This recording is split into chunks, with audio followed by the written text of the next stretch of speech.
Forum Research polling that suggests the NDP could lose official opposition status to the Liberals. Tonight, we look at the most hotly contested GTA seats from the last election, which were won by fewer than 1,000 votes, to see which way they're going. Well, the indicators are mainly painful for the NDP. Every time you attack me, as you've done for a year, Doug Ford smiles. It is certainly in Doug Ford's best interest to have the NDP and Liberals split the vote so he can skate up the middle to victory. Polls suggested that is exactly what has been happening, but an exclusive CityNews poll by Forum Research suggests both the Liberals and PCs are biting into NDP ridings. The province is slowly moving back to its historic patterns, I think. Take Brampton Centre. The NDP's Sarah Singh won by just 89 votes. Forum's polling suggests PC candidate and former City Councillor Charmaine Williams has a 4-point lead. Brampton North, won by the NDP in 2018, looks like it too will turn Conservative. And Brampton West is in a neck-and-neck race between the PCs and Liberals, with the NDP out of play.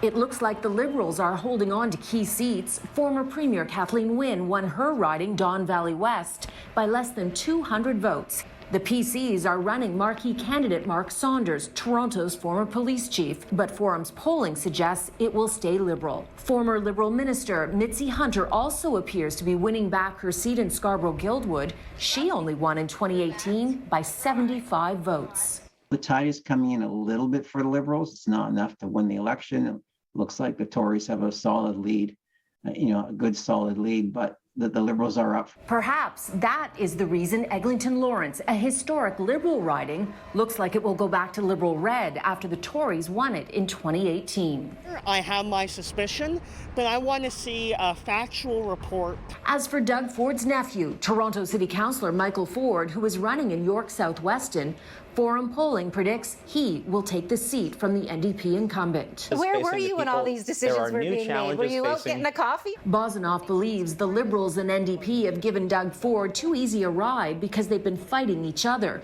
During last night's debate, it was Green Party leader Mike Schreiner who gave Ford the sharpest questions. Why would we pave over the farmland that feeds us? Let's grow food locally and let's make it affordable for people at the grocery stores. As for the polls, Doug Ford dismissed all of them today. I won't use the line, the only poll that matters is on election day. But in my opinion, polls are for dogs. Polls are for dogs, meaning they lift their legs on them. That's actually a John Diefenbaker quote from 1957 when polls showed he was going to lose just before he sailed to victory and became Prime Minister. Now back to the polls, though. Forum's Lauren Bosanoff says Doug Ford is in majority range with about 38% support, but he can't go too much below that without being at risk of a minority. The last thing the PCs want is for the NDP to collapse and the Liberals to gain more seats and close the gap. For a deeper look at the ridings and polling, go to citynews.ca.